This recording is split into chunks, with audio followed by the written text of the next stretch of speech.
Hello friends, welcome back to another Value Vintage Cards video. So this will be a response number 4 to the match game. So the Mangini collection, John has initiated this fun game. So here comes number 4. Also entering as my tag team partner of sorts, Peter B, throwing out some new challenges and helping to see what we can do to keep up with John's amazing collection. So, going to jump right in and start sharing. So the first thing that John shared was a Burke Ross package. That was in response to me showing a Burke Ross Ted Williams. He then showed a Joe DiMaggio. We both showed some DiMaggios. So I do not have a Burke Ross package. I have really, in my collection, I have nothing really in like the way of packaging or original things of that nature. I can't think of much really at all. So I thought I would steer that in the direction of the Ted Williams-Joe DiMaggio relationship. Wondering, not sure how much you all get into autograph collecting, but I know that's a somewhat unique piece. But do you have any Joe DiMaggio, Ted Williams autographs, and bonus points if they're on the exact same item? I think that's pretty cool. Next up, we had a E92 share. So Peter brought in a E92 Evers. John responded with a like-kind Evers, same pose. I have very little in the way of Evers in my collection, but I thought I would represent with the E92 end of things and show a really fun pose of Nap Larry Napoleon Lajoie. Let's see where you go with that, guys. Next up was Orange Borders. You guys are crushing it. You both have Orange Borders cards. I do not. That is a 1910. Very similar. In fact, I would say sometimes it's tough to tell apart, depending on trimming. Do you have any 1911 baseball bats cards? So I have this one, Walter Johnson, Walter Johnston, as he's called often, but the Walter Johnson representing 1911 baseball bats. Next up, John showed a few of his favorite Venezuelan cards. I think I might actually have more Venezuelan cards than John, if that's possible. If that was everything. I have almost a full shoebox full, so I've got a pretty good little run. But I thought I'd pull a couple of my favorites as well to share. So that is such a awesome card in any language and edition, but seeing the back with the Spanish on there is pretty gosh darn cool. So the Manager's Dream card. I'd also want to share. John had that 66 Clemente. I do not have the Clemente. The Clemente is definitely one of the big guys in there. But a couple more Venezuelans just to keep that fun going. I will spice it up a little bit. Let's keep international. Do you all have any of the items from Puerto Rico? I believe most of them are stickers, honestly, but this is the 72 Puerto Rican sticker. So we get into that rookie, pre-rookie, first card discussion. 73 Topps is his rookie. 72 Puerto Rican sticker is, I guess, somewhere in that pre-rookie classification. So next up, we have, you guys went way old school. N284 Tim Keefe was shared by Peter. In response, a N284 of King Kelly was shared by John. Good lord, guys. Alright. I actually did okay on this one. So I do have an N284. Mine is of Jim O'Rourke, Order Jim. Gentleman with the first hit in the National League, Hall of Famer. He was an attorney, well-educated, big talker, which is why he was called Order Jim. But that's a really cool card. And just to keep that fun going and keep that category alive a little bit, I also have a Tim Keefe to respond in kind. So throw some Old Judge in there. And I actually do have a King Kelly.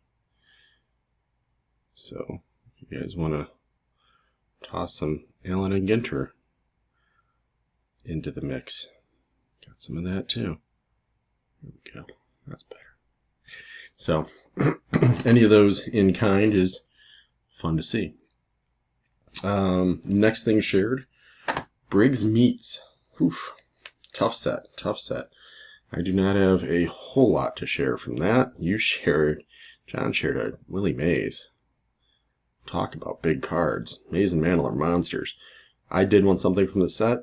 I think we have similar objectives on that. Having one from the set is just cool, so I went with one of the biggest names of the not huge names. So Mickey Vernon, all-star batting title, I think Rookie of the Year. So at least he's a representative of the set and a decent player, so I'll take that.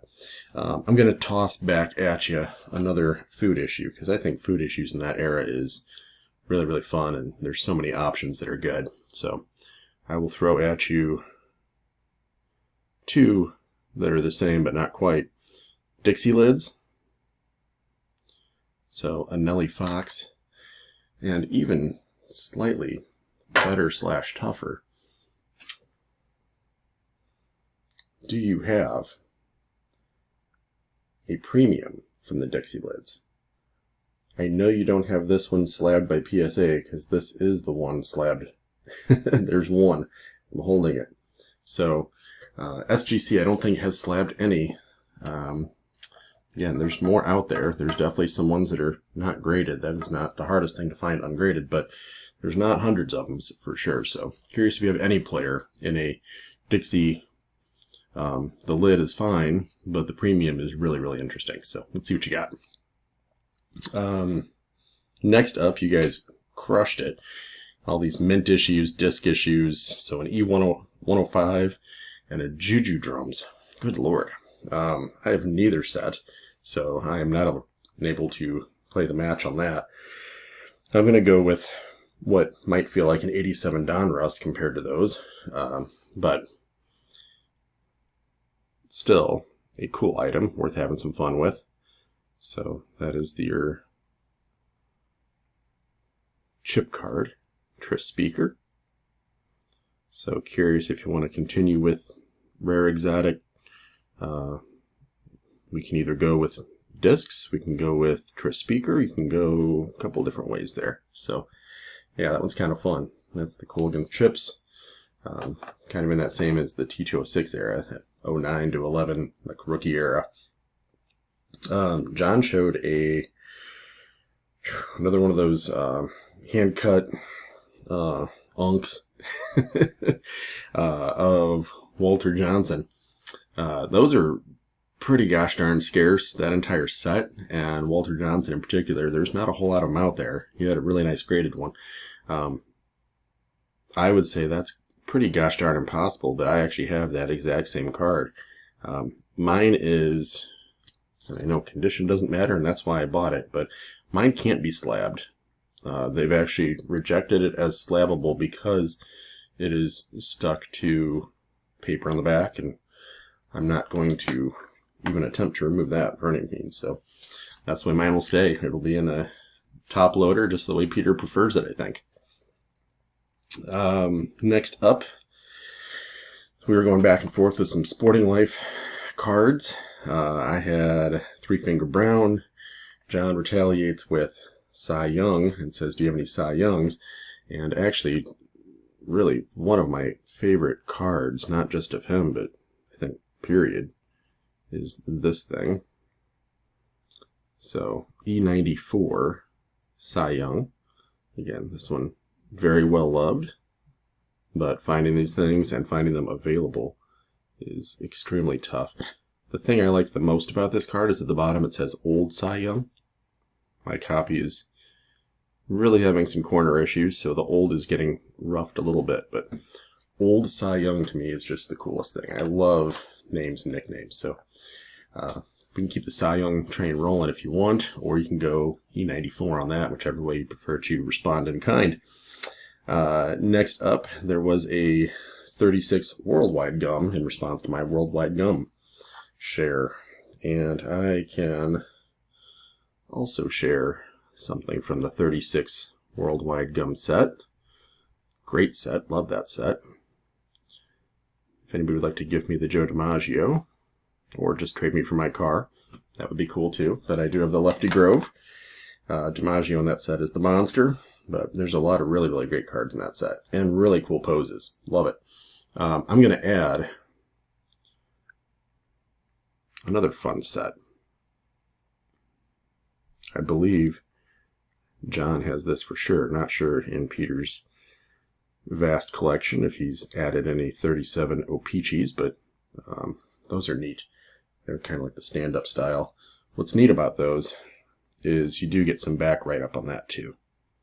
So it's not just the cool front image that's a little bit unique and different, but you actually do get a write-up on the back, and it's still English-French. So finding these in any condition is tough. Finding them in good condition is slightly tougher. But really, really great set. All right, last couple. John shared, I shared Mike Tyson. He had Tyson. Then he busts out Jack Johnson. I do not have any Jack Johnsons. I've gone after a couple and never landed one. So I am Jack Johnson less. However, you mentioned that Peter B would be entering as my tag team partner. Boxers don't have tag team partners. Wrestlers do. And I don't know if John's collection veers off into WWE or whatever else we want to go with, but snagging an Andre the Giant, if you're not a wrestling fan, he's from The Princess Bride, but having an Andre card is kind of fun. And then the last thing, Peter sharing some crazy cool old school tobacco cards and tobacco miscellaneous, including actual tobacco. But he asked about having a sweet cap from T206. I do not have, again, any of the packaging, I don't have old cigars. I don't have new cigars for that matter. So what I can do is at least keep Peter happy with an ungraded T206. And yes, it is a sweet cap back. So I do have a Hall of Famer. It is ungraded to keep Peter happy. It'll probably stay ungraded. I don't know. We'll see. But that's it. That's my response. I think I addressed in some way, shape, or form everything that John shared, everything that Peter shared, and looking forward to see where you guys will take this fun game and direction and go next. See you guys next time. Have a good one.